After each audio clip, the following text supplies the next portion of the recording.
ব্রাহ্মণকে ভিক্ষা প্রবৃত্তি বঞ্চিত আছে, তার ঐশ্বর্য শক্তিটা নেমে যাবে। এইখানে বললেন পদাত্রিণী, বলি মহারাজ বললেন কি চাইতেছেন?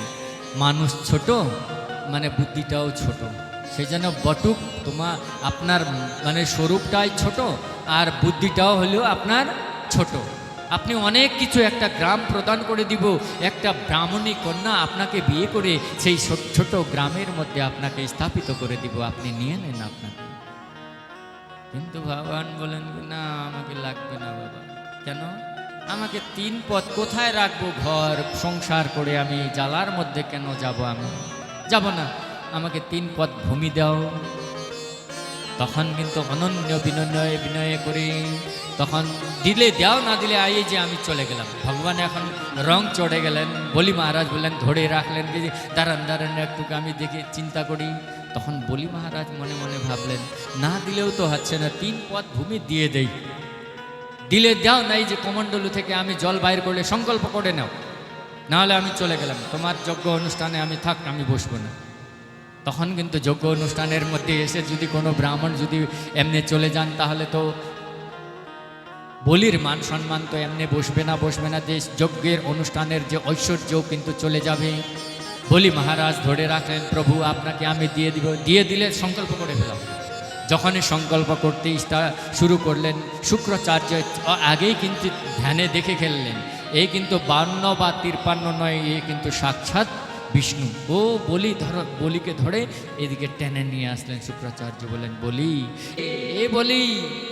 এ সময় বৈরোচনে সাক্ষাৎ, এ সবৈরোচনে সাক্ষাৎ ভগবান বিষ্ণুরব্যয় কশ্যপাদিতের জাত দেবানাম কার্য সাধকা। এই বলি এদিকে শুনো, এই যে আছে না দৈত্রীপদ ভূমি নিতেছে, এ কিন্তু অন্য কোনো বামন টামন নেই, এ কিন্তু সাক্ষাৎ বিষ্ণু। সেও কশ্যপ অদিতির ছেলে, বামন হয়ে আসছে, তোমার কিন্তু সম্পূর্ণ কেড়ে নিয়ে যাবে, তুমি দাও না। তোমার কি কি নিয়ে নেবে? এষতে স্থানমৈশ্বর্যম, এষতে স্থানমৈশ্বর্যম শ্রিয়ম তেজো যশা শ্রুতম দাস্যাচ্ছিদ্য শক্রায় মায়া মাণাবকো হরি। সে মায়াবী রূপে চলে আসছে ইন্দ্রের কাজের জন্য, তুমি তোমার সম্পূর্ণ নিয়ে যাবে, তোমার বাসর স্থানও থাকবে না। তখন কিন্তু ভগবানকে মনে মনে বলি ভাবলেন, আমার গুরুদেব কি, আমাদের ত্রৈলোক্যনাথ সে ভগবান আমার যজ্ঞ অনুষ্ঠানে সে ভিক্ষা চাইতে আসছেন, সে গুরুদেব বলতেছে কি আমাকে ভিক্ষা দাও, তাতে আমার সংসার যদি চলে যাক, শ্রী হরির চরণ যদি আমি পাই, তাতে আমাকে সব কিছু দিয়ে দিব গুরুদেব। গুরুদেব আরও বুঝান, দেখো বাবা তুমি এই ভুল করো না, একবার মিথ্যা কথা যদি বলে দাও তাতেও কিন্তু চলে যাবে নিজের প্রাণ সংকটে। শুক্রাচার্যের নীতির মধ্যে আছে, স্ত্রীসু নরবিবাহে চ ভৃত্যার্থে প্রাণ সংকটে। ভালোভাবে বুঝবেন, স্ত্রীসু নরবিবাহে চ ভৃত্যার্থে প্রাণ সংকটে গো ব্রাহ্মণার্থে হিংসায়াম নানৃতম স্যাজুগুপ্সিতম। এই জায়গাতে মিথ্যা কথা যদি বলে দাও, বলি তোমার অপরাধ হবে না, কৃপা করে এখন মিথ্যা কথা বলে দাও। কি বলবো? স্ত্রীসু, নিজের স্ত্রীকে যদি 1-2টা মিথ্যা কথা যদি বলে দেই, তাও কিন্তু পুরুষের পাপ হবে না, শুক্রাচার্য বলেন। কিন্তু দেবগুরু বৃহস্পতি নয়, স্ত্রীকে যদি 1-2টা মিথ্যা কথা যদি বলে দেই, তার কিন্তু পাপ হবে না।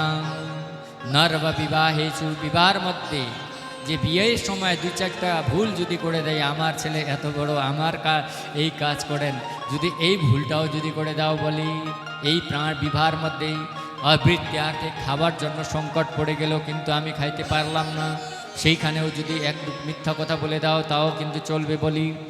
কিন্তু প্রাণ সংকটে, প্রাণ মানে যখন যাইতে সময় আসতেছে, তোমাকে যদি মিথ্যা কথা বলে দাও, তোমার প্রাণ বেঁচে যায়, কিন্তু বলে দাও, তার অপরাধ লাগবে না বলি। আর গৌ মানে কি? গো ব্রাহ্মণায়, গৌ মানে গৌকে বাঁচাইতে আর ব্রাহ্মণকে রক্ষা করার জন্য, আর কোনো হিংসার মধ্যে যদি মিথ্যা কথা বলে দাও তাও কিন্তু বলি ভুল হবে না, তুমি মিথ্যা কথা বলে দাও। বলিকে বলি বললেন কি গুরুদেব আমি কি বলবো, আপনি কেমন গুরুদেব, আমার হরি কিন্তু ত্রিলোক্যের ভগবান, এখানে ভিক্ষা চাইতে আসছেন তো আমি দিব না কেন।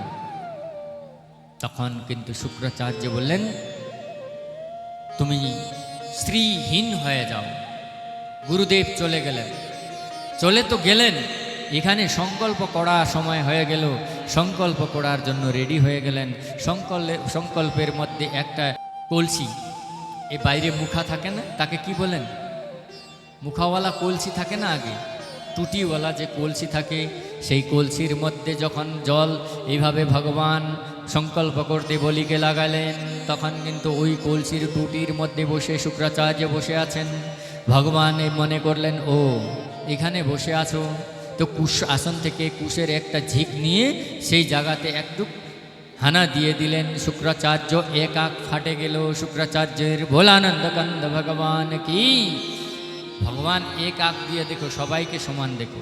সংকল্প করলেন ভগবান বলিকে সংকল্প করলেন অদ্যহ কাশ্যপ গোত্রায়, বলি সেই অচ্যুত গোত্রায় বামন উপেন্দ্র নাম ব্রাহ্মণায় ত্রিপদ ভূমিম তুভ্যম অহম সম্প্রদদে নমঃ।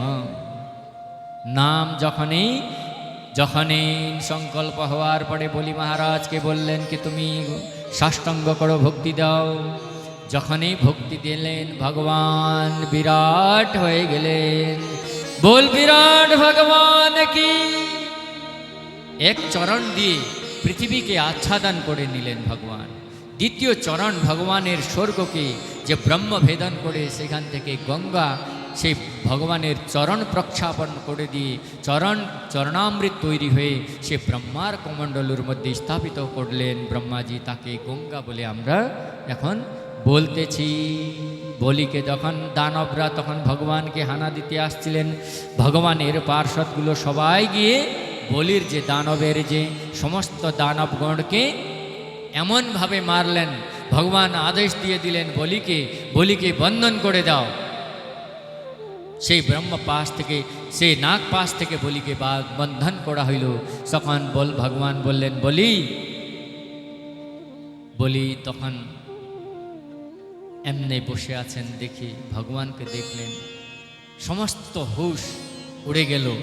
বলির যে চিন্তা নেই, ভগবানের বিরাট স্বরূপকে দর্শন করে দিলেন। দেখেন যার ভাগ্য অর্জুনকে দেখে দিয়েছিলেন বিরাট স্বরূপ, ভগবান বলিকে প্রদান করে দিলেন বিরাট স্বরূপ।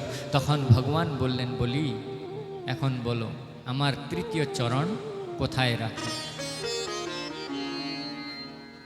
তৃতীয় চরণ ভক্ত অবিকে জানে।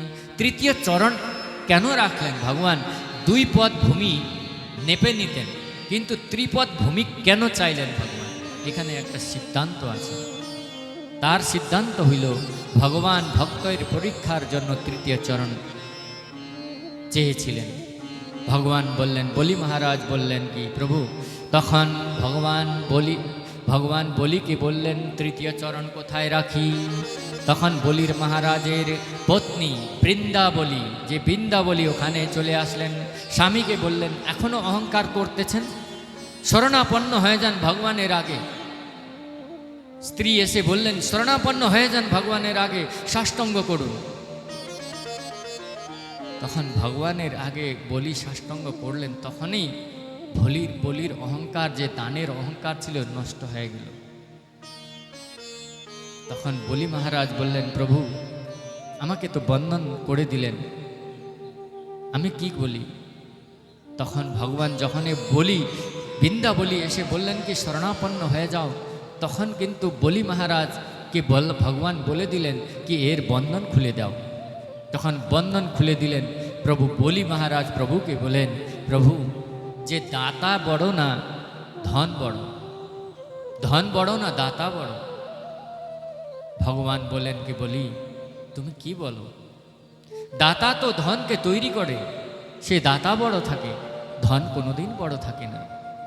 তাহলে কিন্তু প্রভু আমাদের আপনার সংসার ছিল, এই সংসারটি আমাকে কিছুদিন তাকে রক্ষণাবেক্ষণার জন্য আপনি স্থাপিত করেছিলেন, কিন্তু আজকে আপনি নিজের সংসারটিকে নিজেই নিয়ে নিলেন। তো আমার কি আছে এখানে? কিছু নেই। তো কিন্তু এখন এই দাস তো আপনার বেঁচে আছেন, এই দাস কিন্তু এখনো দান গ্রহীত হয় নাই। তো আপনি একটা চরণ আমার শিরির মধ্যে, কপালের মধ্যে রেখে দেন। ভগবান এতেই বন্দী হয়ে গেলেন। এইটাই ভগবান চেয়েছিলেন, কি আমার ভক্ত সব কিছু হেরে দেওয়ার পরে সে ভগবান অভয়দান প্রদান করে দেন। ভগবান প্রথম বলেন, যখন আমার কৃপা হইতে শুরু হবে, প্রথমে দাদাভাই চলে যাবে, নিজের বংশ থেকে দাদাভাই ওকে আলাদা করে দিবে। দ্বিতীয়, তখনও কিন্তু ভগবানের ভজন করতেছে, তখন তার অতি প্রিয় জিনিস কি আছে সেইটাকে হরণ করে দিবেন। বোলা আনন্দকান্দ ভগবান কি।